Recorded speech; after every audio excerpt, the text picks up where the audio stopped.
volvemos a encontrarnos en este lugar de misterio. Quiera Dios que para nuevas aventuras. Intuyo que nos aguardan muchos puertos y muchas historias que contar, buen fraile.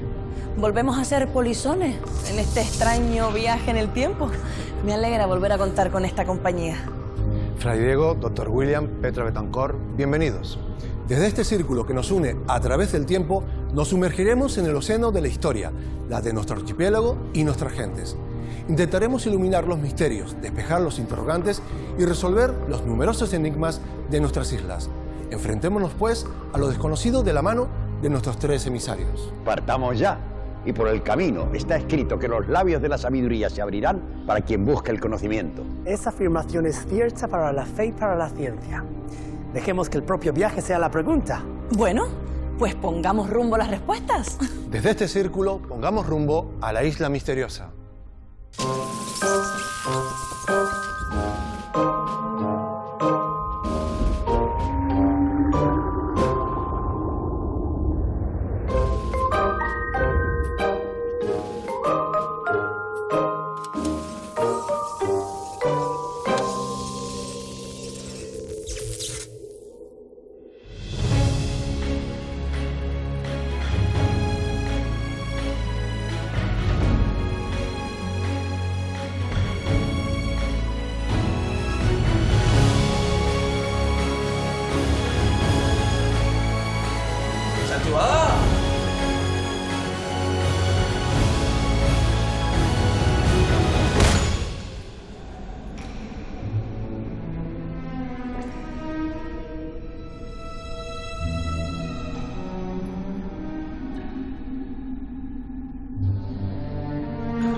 ¿Qué ha definido a la civilización a lo largo de la historia? Para muchos, la necesidad de trabajar unidos para encontrar respuestas. Pero junto a esta realidad hay otra, algo más oscura, que nos ha acompañado siempre. El crimen, el asesinato, la injusticia, un impulso de sangre incomprensible. ¿Qué nos lleva como individuos a cometer tales actos? Durante la que fue quizás la mayor revolución de ideas de la historia, dijo Rousseau, el hombre es bueno por naturaleza y la sociedad es quien lo corrompe. Puede, pero durante esa Revolución Francesa fueron hombres los que mandaron guillotinar a otros. ¿Puede justificarse el horror para combatir el horror? Ha de aquel que cree abanderar la justicia y se deja arrastrar por el odio. Demasiadas historias hay que alimentan este pecado. ¿De qué tipo de historias ocurridas en Canarias estamos hablando, Fray Diego? De cuando los hombres se creyeron con el poder para decidir sobre la vida y la muerte de los inocentes. De cuando la más vil avaricia o el odio se intentó lavar con sangre. Pero esa sangre llegó a teñir la vida de muchos y los sueños futuros de otros. Y muchos crímenes se quedaron sin castigo. Recuerdo un caso que ocurrió en un pequeño pueblo a principios del siglo XX que me quita el sueño. Corría el año 1919 cuando en el pueblo de Teseguita, en Lanzarote, se escribió la peor crónica posible. Una muerte, una falsa culpable torturada y asesinos impunes. Esta es la terrible historia del crimen de las hermanas Cruz. Podría ser uno de tantos sucesos, un asesinato y unos culpables que nunca pagan por su crimen. Pero esta es una historia que merece ser contada una vez más, para no olvidarla, para que nadie vuelva a cometer jamás aquella despiadada injusticia.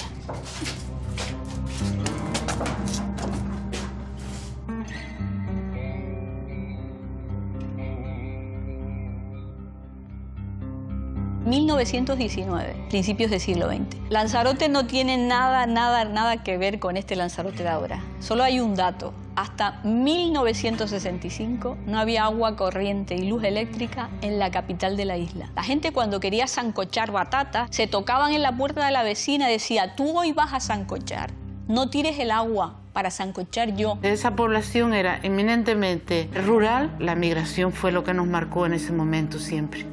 La pobreza en los campos era grande y en Arrecife pues terrible. El 9 de mayo de 1919, todo parecía normal en la humilde localidad de Teseguite. Era época de carencias y dificultades para muchos, pero nada hacía presagiar lo que se avecinaba.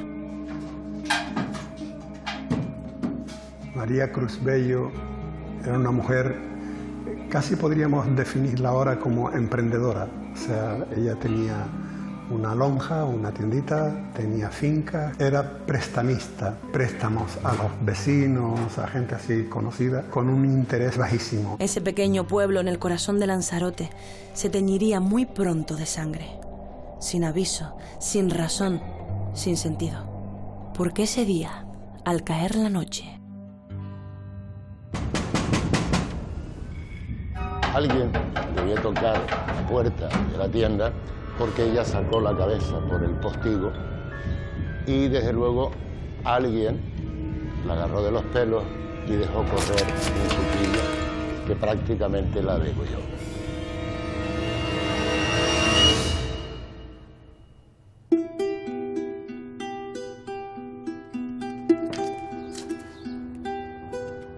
Un vecino pasa por ahí, mira y ve el postigo abierto y ve sangre. La ve a ella tumbada, muerta allí, ¿no? En un gran charco de sangre, entonces va corriendo a las autoridades. María tenía una puerta en un lateral por la que entraba la gente. El alcalde pedáneo, que conocía perfectamente a María, le muestra esta puerta de entrada a los guardias y solo por ese hecho lo detienen. Camina. Esto es como surrealismo Buñuel, porque dice, si este sabe que se puede entrar por detrás, puede ser uno de los culpables. Hay una ceguera enorme en el seguimiento y en el tratamiento de lo que ha ocurrido, una ceguera por parte de casi todo el mundo. el detenido no tardó en ser exculpado, porque se encontró otro chivo expiatorio más conveniente. Tanto que ni siquiera hizo falta aportar pruebas. Petra es la hermana, discutían, y entonces si la gente la veía discutir, la gente podía pensar que había entre ellos un enfrentamiento muy grande. Petra es mujer, es pobre y es la candidata ideal para ser la culpable porque nadie va a levantar la mano en favor de Petra. Cuando habían elecciones votaba en contra de los caciques, cuando tenía oportunidad pues los criticaba. Más que las conclusiones a las que llegó el propio juez, fueron las decisiones de estos caciques los que motivaron la detención y posterior vida que le dieron a Petra. Es llevada a Gran Canaria. La gente que llevaba a la cárcel, el director y demás, y eso, ya también habían ejercido torturas, producción de miedo, de terror para ella.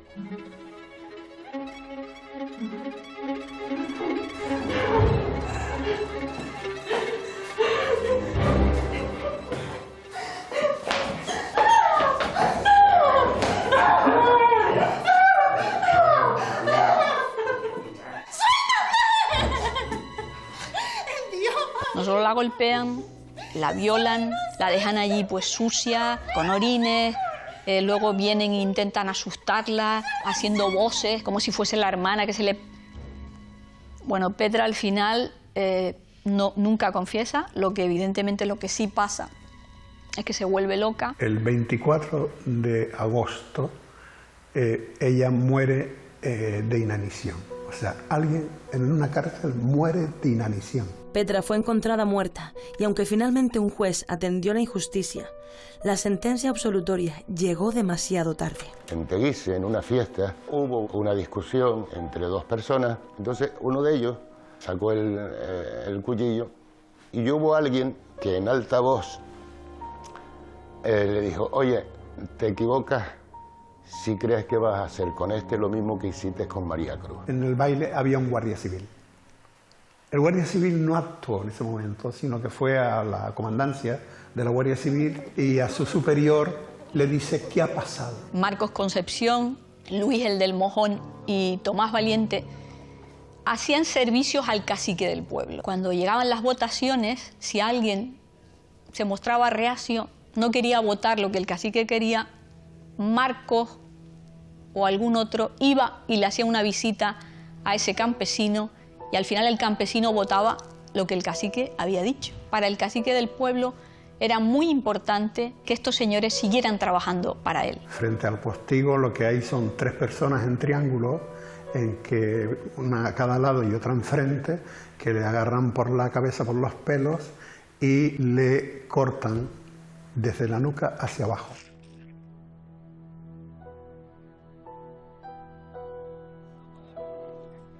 Mandan a detener a Marcos.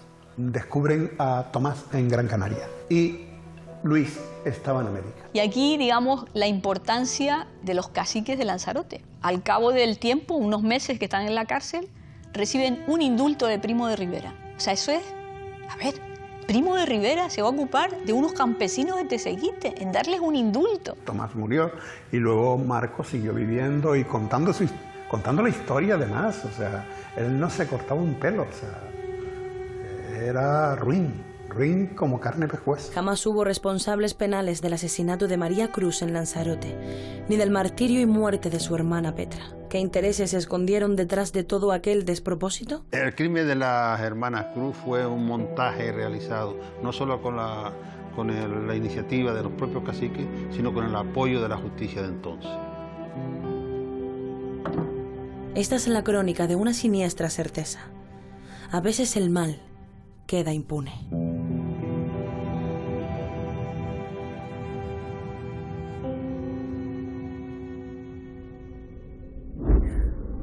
Y así, las dos hermanas fueron víctimas de un crimen sin castigo en Lanzarote. En todo este caso hay un hecho terrible. Se detiene y tortura a la hermana de María sin pruebas reales contra ella. ¿Por qué? Se sabía de pequeñas rencillas entre hermanas, irrelevante para mi entender. Y por otro lado, apareció la figura de un cacique que pudo haber protegido a los verdaderos culpables. En demasiados lugares la figura de un poderoso ha manejado a su antojo los destinos de las gentes. El tirano siempre se sirvió de esbirros para no manchar sus manos más que con la tinta de su propia ley. Este asesinato no parece que fuera encargado por el cacique, pero los culpables le servían en otros servicios y eso pudo haberlo salvado. ¿Acaso no hubo ningún juez independiente para este caso?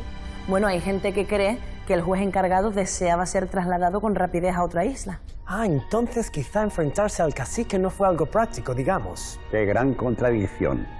Cuando el que representa la ley no la ejecuta, el inocente sufre. Pero a la vez, a veces cumplir la ley nos trae igual o más sufrimiento. Se me viene a la mente una historia de huida, amor y muerte. Este relato, poco conocido pero tristemente real, nos lleva hasta el siglo XVII, una época en la que las paredes de palacios, monasterios y conventos guardaban muchos secretos que a veces se pagaron con sangre. Esta es la historia de un amor imposible. La tragedia de Sor Úrsula de San Pedro y don Jerónimo de Grimón.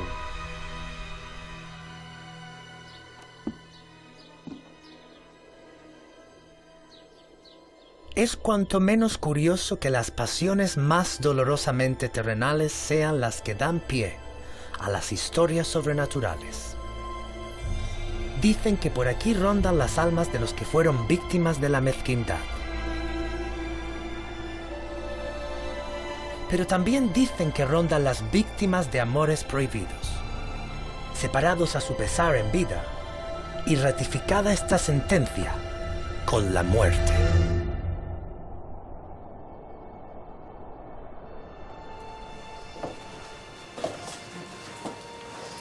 En principio no tenía nada de extraño que don Jerónimo de Grimón visitara el convento. Seguro que había muchos temas de los que hablar con la priora. La verdad es que es una alegría ver que todo sigue igual de bien. En mi próximo viaje a la laguna espero encontrarlo igual. Sin embargo, lo extraño sucedería poco después. El paje que salió junto a Jerónimo poco tenía de paje y sí mucho de novicia. Era Sor Úrsula. Es la historia de dos personas valientes que rompieron los clichés de su época, aunque fueran de cuna acomodada, seguían siendo prisioneros de convenciones sociales y decidieron en un momento dado tirarlo todo por la borda y lanzarse a lo desconocido. Úrsula de Soria y Rojas tenía una importante ascendencia y eso fue de alguna manera lo que la condenó a ser una mujer destinada a vivir en el convento. Precisamente por ser las depositarias de la honra familiar, tenían muy poca capacidad de elección sobre sus propias vidas en esta época. Jerónimo de Grimón era el hijo natural de un importante aristócrata que había tenido una vida pues, en la laguna, donde era natural. Tuvo oportunidad de salir adelante, de colocarse, de casarse en Sevilla, un hombre de mundo acostumbrado a hacer su voluntad, la antítesis de Sor Úrsula. Es bastante lógico pensar que hubo una relación previa entre Úrsula y Jerónimo, pues en su juventud temprana. En esa recuperación de ese contacto, está claro que la llama que en algún momento se encendió no se ha apagado y ellos consiguen planear una fuga. Enamorado de ella en secreto, don Jerónimo había desarrollado un plan que concluía navegando los dos juntos en un navío inglés. No volverían nunca jamás al lugar donde su amor era imposible. El tiempo, sin embargo, corría en su contra, pues pronto serían perseguidos. Si los atrapaban, las consecuencias para ambos serían nefastas. Cuando la priora del convento se da cuenta que falta Sor Úrsula, hiló muy bien la situación. Claro, debía saber que él era un don Juan Tenorio de mucho cuidado, porque en el proceso se acusó al chico de raptarla, pero es que ella se dejó. Y la cacería se puso en marcha una vez la priora comunicó la noticia al oidor de la Audiencia de Canarias. Esto es obra de don Jerónimo. Hay que encontrarlos. Ya tengo algunos hombres en ello. Confío en vos. Los planes que tenían ellos era fugarse y hacer una vida ya como una pareja, fuera de las normas por las cuales ella estaba obligada pues a guardar la clausura, ¿no? Habían planeado bajar a Santa Cruz, llegar al puerto, había un barco inglés que partía para Vizcaya, uno de tantos barcos mercantes que salían y venían a Canarias. Ocultos por la noche que ya había caído, los amantes siguieron su camino hacia el mar.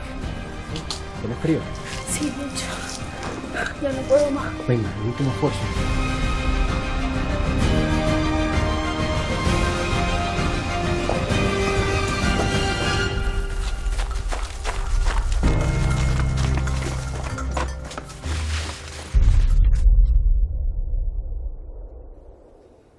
¿No sabéis nada aún?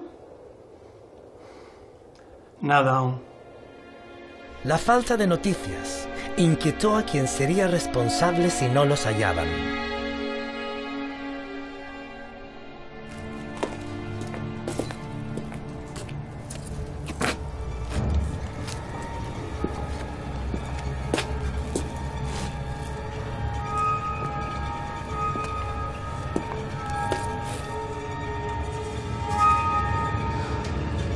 Madre.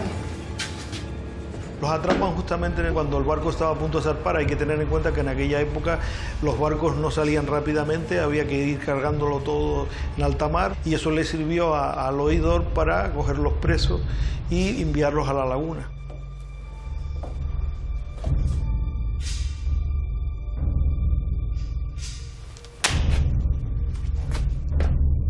Concluida la persecución, se enfrentaban ahora a un martirio.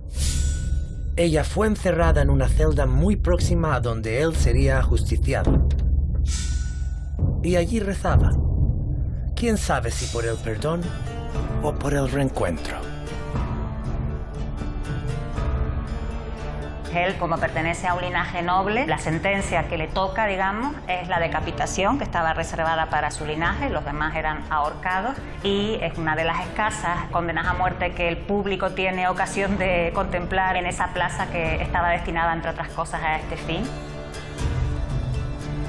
Hay quien dice que ella pudo observar a través de un ventanuco la muerte de su amado.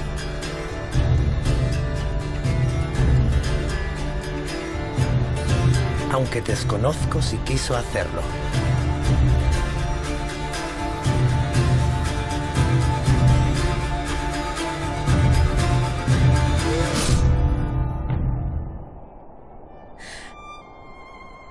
Desde ese momento tiene que vivir en clausura dentro de la clausura, hasta el momento de su muerte, que será pues unos 30 años después de la decapitación de Jerónimo de Grimón y Rojas.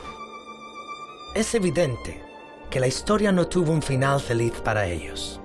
Es curioso en este caso, el Romeo y Julieta lagunero, que esto se entrecruza con testimonios de personas que dicen que han visto apariciones en la Plaza del Adelantado, un run run que ha corrido siempre la laguna, y sea o no, este amor y este drama, algo ha quedado ahí, algo ha impregnado la plaza. Se cuenta que muchos años después, los amantes pudieron reencontrarse. Y quién sabe si recorrer de nuevo juntos ese camino que conduce al mar y a la libertad.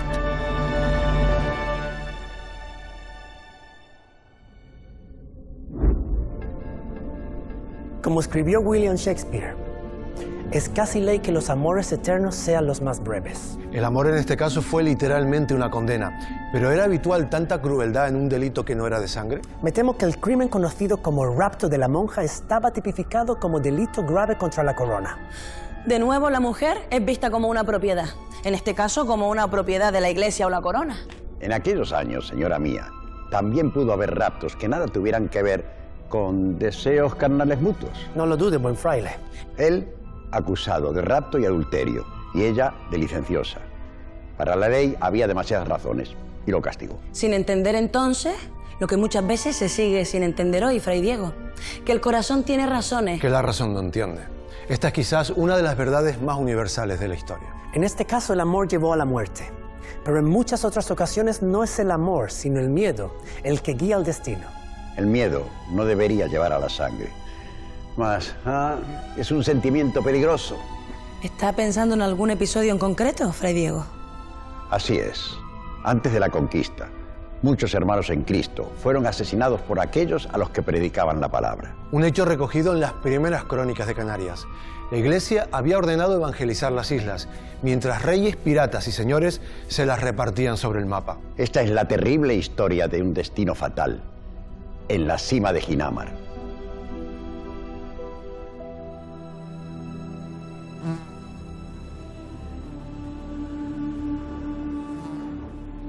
Es el deber de todo cristiano iluminar el camino de la salvación para aquellos a los que no ha llegado la fe verdadera. Mas en ocasiones peca también el religioso de poca prudencia e incluso de soberbia en su audaz misión.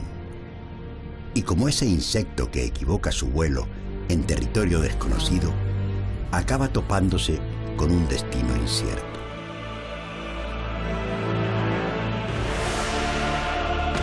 Quizá fuera esto lo que sucedió con unos piadosos monjes franciscanos que, agonizando el siglo XIV, acabaron atrapados para siempre en estas islas.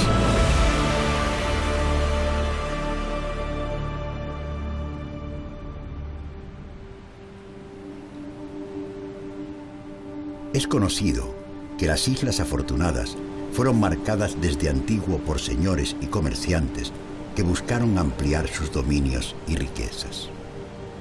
Pero estas tierras salvajes y paganas fueron también destino para hombres de Dios entregados a predicar sin armas la palabra y el evangelio. En ínsulas como Gran Canaria, su presencia fue notable.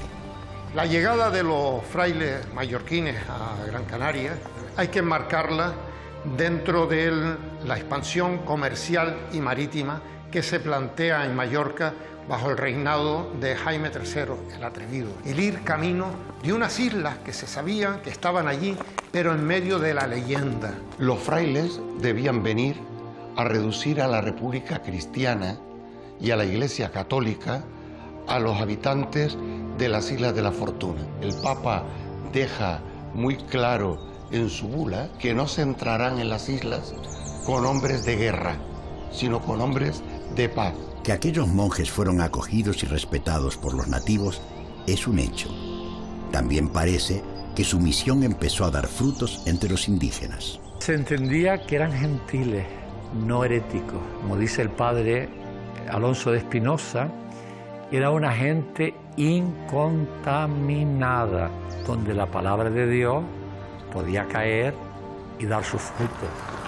Y por eso afanáronse cada vez más estos monjes en plantar la semilla de la cristiandad y en cimentar sus valores y creencias. Él lo ve todo y lo oye todo, porque está en todas partes. Vosotros ya lo conocéis, aunque no lo sepáis. Lo llamáis a Corán. Nosotros lo llamamos nuestro Señor, nuestro Dios. Pero es el mismo Dios, os lo aseguro. Simplemente vuestro conocimiento es imperfecto. Es como si solamente vierais un reflejo de su verdadera luz. Nosotros hemos venido a traeros esa luz. Nosotros hemos venido a iluminaros. Ellos tenían la idea de mejorar la vida de aquella población que veía que estaba en una situación prehistórica. En el nombre del Padre, del Hijo, del Espíritu Santo. Amén.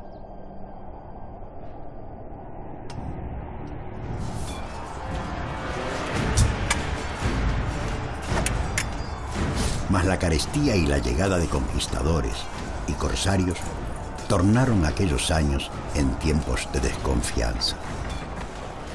Al mismo tiempo que hay procesos de evangelización en Gran Canaria o en La Gomera, hay otros grupos de los mismos países o de otros países que vienen en busca de botín, muy frecuentemente esclavos.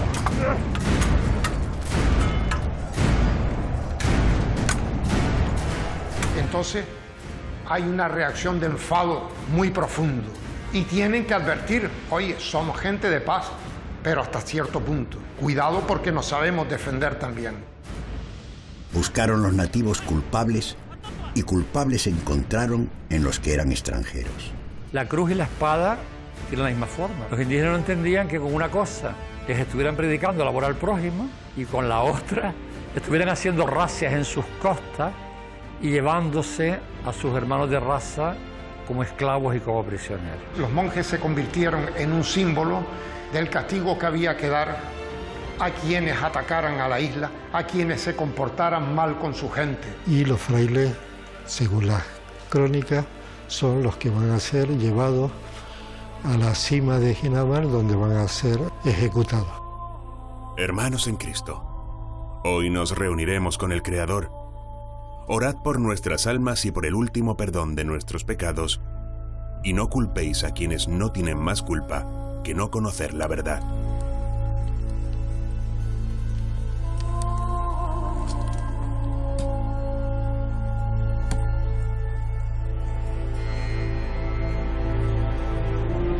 Y así emprendieron un camino que sabían no tendría retorno.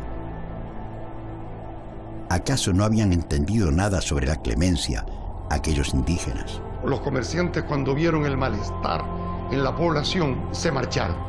Pero lo cierto es que los frailes, como tenían una visión del mundo evangélica, creyeron que debían estar aquí y si tenían que morir, morir como mártires. Perdida toda esperanza, encomendándose al mismo Dios que decidió ese fin para sus evangelistas, los monjes enfrentáronse a la prueba última.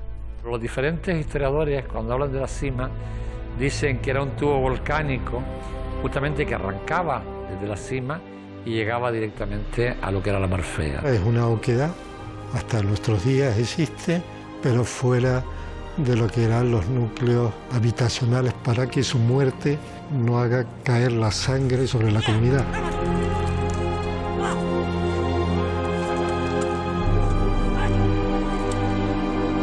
La documentación habla de que fueron llevados a la cima de Ginamar y arrojados en ella. Para ellos me imagino que fue una acción de justicia. Van a pagar por todo lo que nos han hecho a nosotros.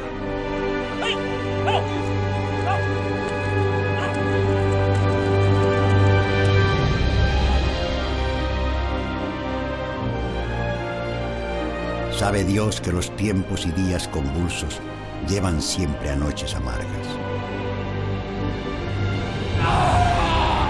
No soy digno de juzgar ningún pecado, aunque sí sé que la historia arroja demasiadas muertes guiadas por la desconfianza y el odio a lo desconocido, en todos y cada uno de los bandos.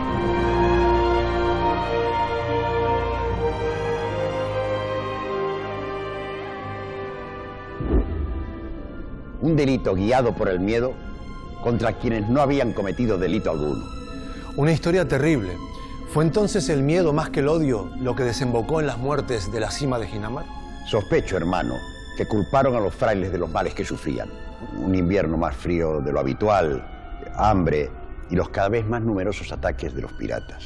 Es de entender el miedo y el odio ante un Dios al que se les había prometido todopoderoso, pero que en realidad no les ayudaban con sus desgracias. A lo largo de la historia, el hombre tiende a buscar dioses con la misma facilidad que demonios. Sin excusar ese pecado, es probable que los que llegaron ofreciendo salvación, al final también trajeran desgracia. En todo caso, la cima de Ginamar, que se calcula tiene 170 metros de profundidad, es un lugar marcado por la tragedia. Siempre hubo leyendas sobre cimas. Desgraciadamente, la historia más negra es real. La cima también fue un escenario de brutal represión tras el estallido de la Guerra Civil Española. Quiera Dios que el tiempo nunca borre la memoria de los muertos. Nos quedamos con este deseo.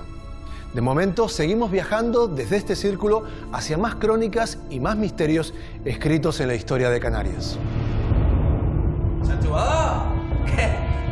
¿Mucho trabajo?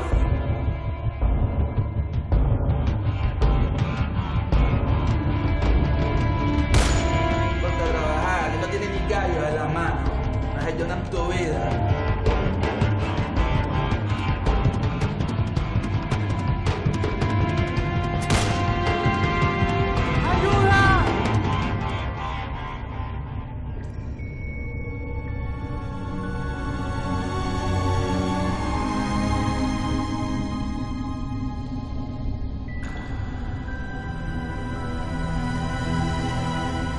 Si echamos la vista atrás en el tiempo, descubrimos en nuestra propia historia crímenes y muertes injustificables. El mayor de los misterios, sin embargo, es por qué se repiten una y otra vez. ¿Habrá siempre lugar para injusticias y asesinatos? Parece que sí. La historia está plagada de crímenes contra pueblos y contra individuos. Y contra las mejores tierras también. Aunque al final la mejor excusa para los peores crímenes siempre fue una supuesta noble causa. La maldad no se puede justificar, ni en nombre del hombre ni en nombre de Dios. Habrá violencia y muerte, mas no perdón del cielo. Las utopías celestiales me temo que no han calado mucho en la realidad terrenal, Fray Diego. Me entristece daros la razón, y admito que es difícil de entender que un hijo de Dios pueda cometer actos tan terribles. Desgraciadamente, actos sin ninguna razón lógica. Los casos son innumerables. Recuerdo un caso que nada tuvo que ver con la razón, donde el odio repentino y visceral acabó con un cadáver en un barranco. 3 hombres acosaron, persiguieron y asesinaron a un conocido personaje de Tenerife que decía poder sanar e incluso adivinar el futuro. No en esta ocasión. Esta es la historia de un crimen atroz. La historia de la muerte del santiguador.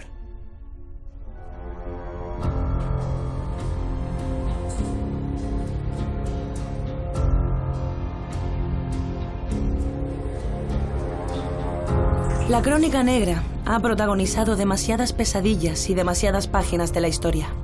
Tantas que el lector habitual de prensa parece haber logrado inmunizarse contra el dolor y el asombro. Pero hay casos cuya crueldad quedó grabada para siempre en pueblos, laderas y barrancos. Ocurrió una noche de verano de 1932. Aquella víctima, aquel hombre, aseguraba tener el poder de la curación y la adivinación. Sin embargo, no adivinó su propio y oscuro final.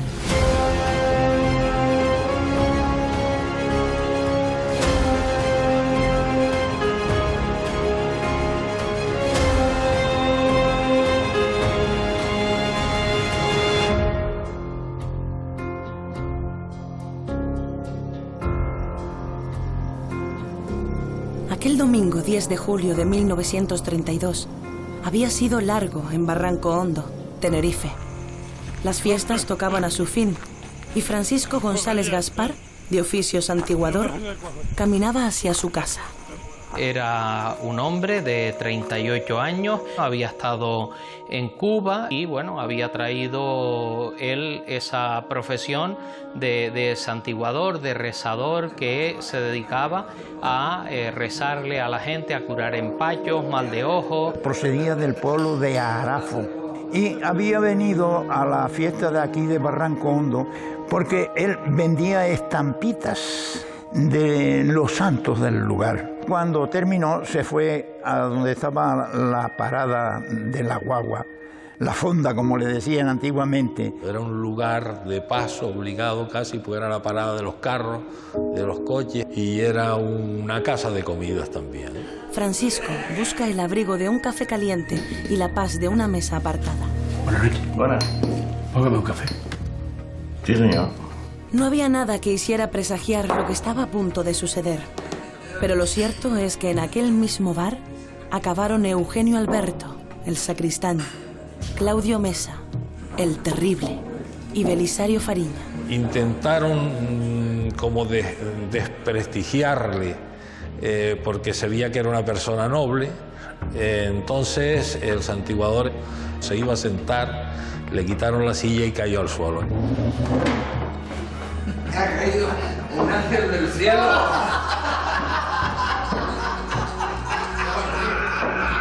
Su reputación no era, desde luego, la mejor posible.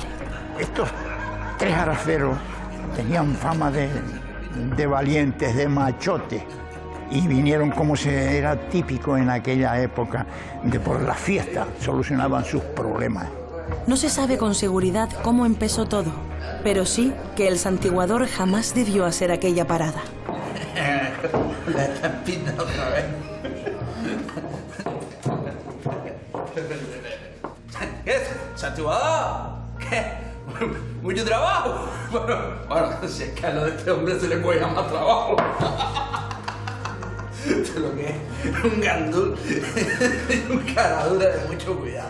Las copitas que se habían bebido aquí, más las que se bebieron allá abajo, pues la tomaron con el pobre santiguador. Mire, le voy a decir una cosa. Si yo me dedicara a lo que se dedica usted, que tiene engañado aquí a todo el barrio, increíble. Que tengamos que aguantar estos personajes aquí. Francisco González era un personaje relativamente conocido por sus vecinos y también en otros pueblos de la zona. Pero ¿en qué consistía realmente su oficio?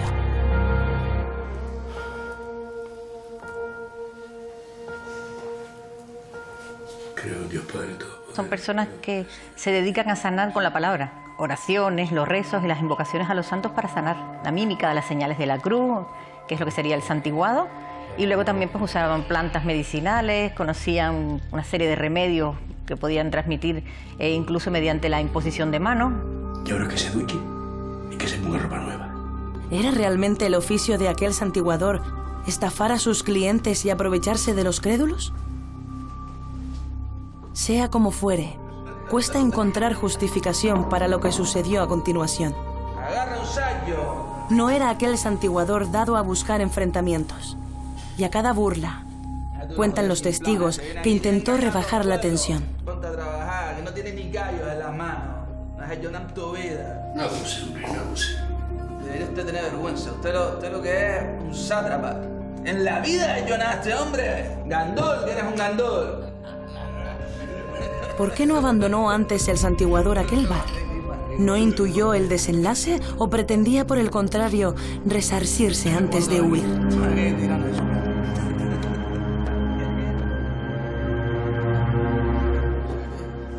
En torno a las 3 de la mañana, él quiso marcharse y se levantó para salir.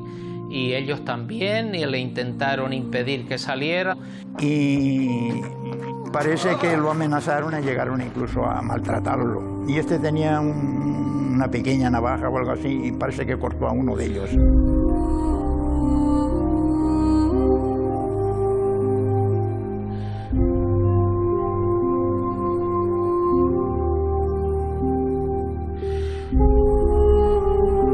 Después pues lo empujaron, lo tiraron, él se levantó y salió corriendo. Y así, los 3 asesinos consumaron el horrendo crimen.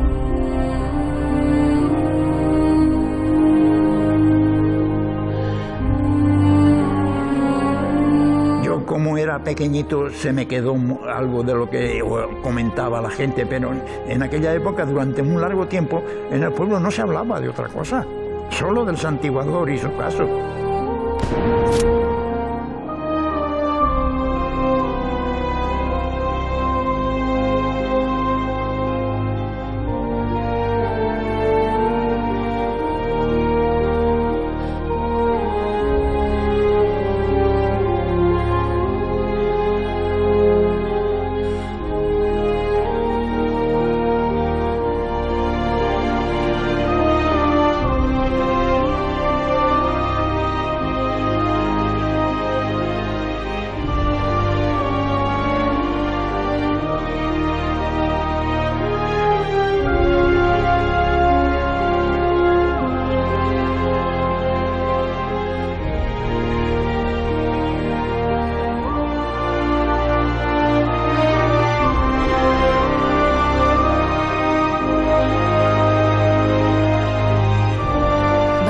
testigos situaron a los culpables en el lugar de los hechos y la presión de la Guardia Civil obtuvo pronto una confesión. Pero ¿por qué el brutal asesinato?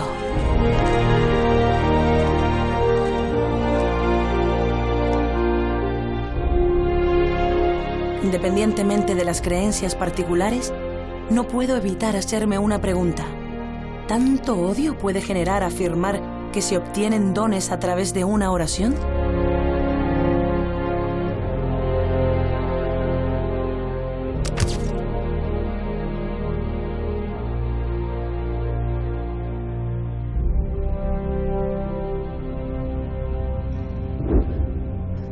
¿Puede el odio sin sentido en un momento de rabia acabar con una vida? Al parecer sí, amigos. Un caso de asesinato con un protagonista muy peculiar. ¿Fue determinante el oficio de la víctima? Sí y no.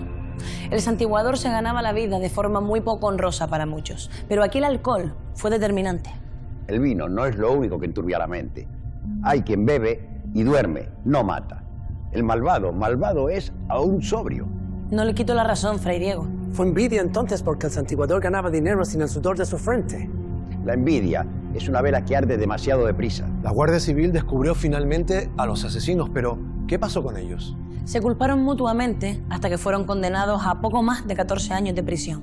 No soy digno de juzgar a nadie, pero observo que el valor de una vida humana difiere en cada época. También difiere muchas veces según quién es el verdugo y quién es la víctima. Precisamente recuerdo otro caso que quizás sucedió por accidente, pero sobre el que creció la sombra de un supuesto verdugo muy particular. Era una época muy convulsa en España y en Canarias, pues estaba a punto de estallar la Guerra Civil en 1936. La extraña muerte de un general que pudo oponerse a Francisco Franco dejó tras de sí muchas preguntas. Demasiadas. Esta es la crónica de un crimen sin castigo que pudo cambiar la historia. ¿Quién mató al general Balmes?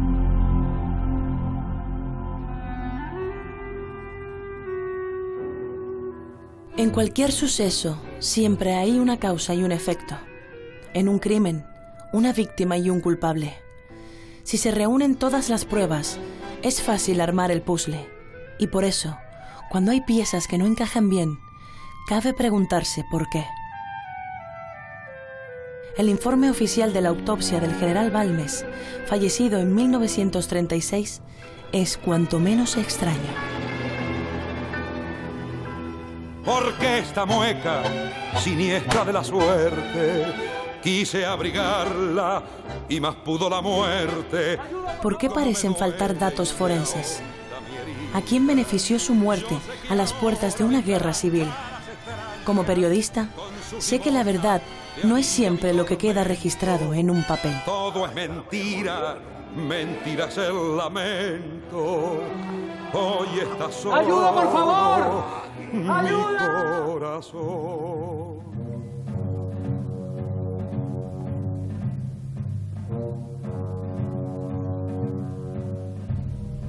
...1936...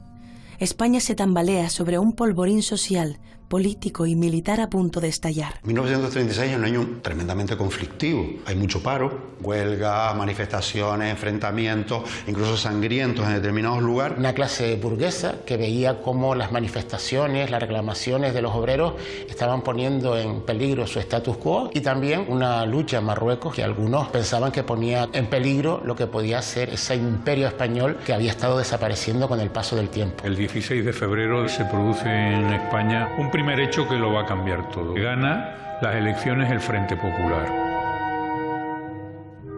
En este marco de caos inminente, el gobernador militar de Las Palmas, Amado Balmes, mantiene una posición de notable prestigio. Balmes ha ganado el generalato gracias a la guerra en Marruecos. El perfil que tiene es un perfil abierto de un general que no quiere meterse en la vida civil y que se circunscribe a sus competencias militares. Como otras veces, aquel fatídico 16 de julio realizaba prácticas de tiro en la base militar de la isleta. Balmes estaba acompañado a cierta distancia de su chofer, que le había conducido al campo de tiro. El general prueba un arma con éxito.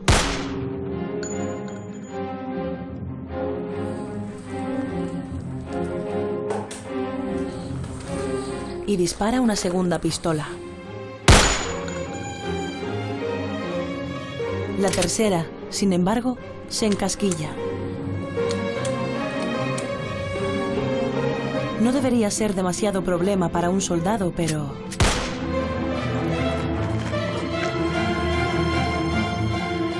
¡Ayuda, por favor!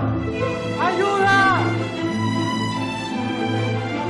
¿Cómo es posible que un general exlegionario desencasquille un arma apoyando el cañón contra su propio cuerpo? No tiene lógica utilizar el vientre para desenmartillar un arma cuando está encasquillada, por la razón que es necesario tener las dos manos. Se puede entender por un exceso de confianza. Esta fue la versión oficial. Un accidente. Caso cerrado. ¡Ayuda! Llevar a mi general.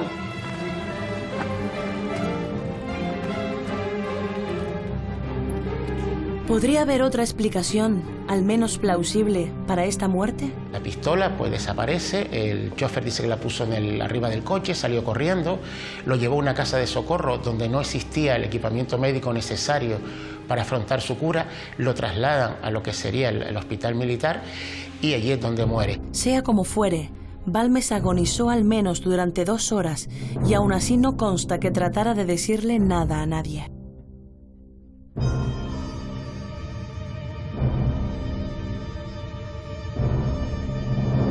Hay una autopsia y esa autopsia que se le hace a Balmes está firmada por médicos prestigiosos de Las Palmas, 2 médicos militares y 2 civiles.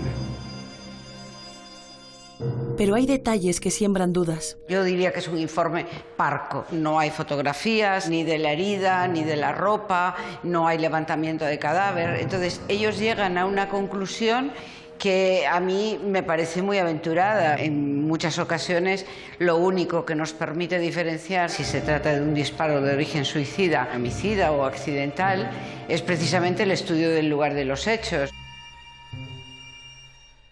Y Francisco Franco, comandante militar de Canarias, viaja desde Tenerife al entierro de Balmes en Gran Canaria. Franco fue nombrado gobernador general de las islas después de las elecciones del 36. Creyeron que mandándolo a Canarias iban a alejarlo de los centros de conspiración contra la República. Lo que hizo Franco es tener las manos libres para conspirar más abiertamente. El 14 de julio estaba en Gran Canaria, el Dragon Rapid, para trasladar a Francisco Franco, que se encontraba en Tenerife, a lo que sería el levantamiento en el norte de África. Él no podía venir a Gran Canaria sin una autorización de la República y claro, la muerte de Balmes le facilitó obtener esa autorización para el traslado. Es desde luego curioso que ese mismo día su familia partiera hacia Lisboa y que a última hora comenzara una sublevación en el protectorado de Marruecos.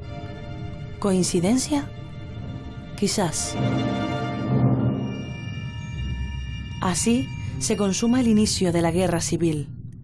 Lo conveniente de aquella visita inesperada a Gran Canaria y el propio informe de la autopsia provoca una pregunta.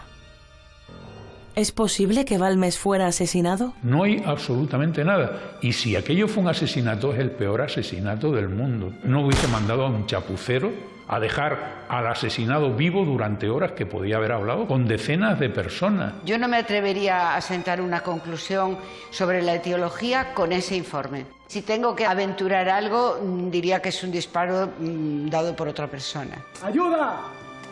Confieso que la falta de pruebas sólidas me impide llegar a una conclusión inequívoca sobre este caso. La versión oficial de un simple accidente sigue ahí, pero refrendada en una época en la que pocos se atrevían a cuestionar la autoridad vigente. Una muerte oportuna para algunos, en la que las pruebas concluyentes, como tantas otras veces, se fumaron. Los ingredientes de este caso parecen de novela. Los historiadores e investigadores no terminan de ponerse de acuerdo. ¿Triste accidente o crimen político? La falta de testigos y la posible manipulación de una autopsia, cuando menos extraña, arroja demasiadas sombras. Bueno, no soy militar, pero veo improbable que un general con experiencia pueda dispararse a sí mismo por accidente. No sería la primera vez, perdóneme Dios si equivoco mi lengua, que un poderoso ordena reescribir una historia. Sea accidente o asesinato, ¿la historia hubiera dado un giro diferente? En este caso, es fácil intuir que si Balmes, al mando de muchos hombres, se hubiera opuesto a Franco, Franco hubiera tenido muchas dificultades en Canarias. Bien sabe Dios que la traición no puede triunfar, porque de hacerlo no se llamaría traición. La historia no es de los vencidos. Así es, hemos compartido hoy historias de crimen y castigo a veces olvidadas en las crónicas. Pero volvamos a la pregunta que nos hacíamos al principio. ¿Hemos aprendido algo de nuestra historia negra? Creo que sí, que el ser humano es capaz de crear un número infinito de razones para matar. Pero también, amigos, que debemos enfrentar la injusticia y levantarnos unidos contra el odio y el miedo. Pero porque a pesar de todo, a pesar de cada crimen y cada muerte, hay algo más poderoso dentro de cada ser humano. La necesidad de soñar con un futuro mejor, con nuestros defectos y nuestros pecados de ayer, pero sobre todo con la esperanza en el ser humano. Fray Diego, Dr. William, Petra Betancor, gracias por acompañarnos en esta travesía.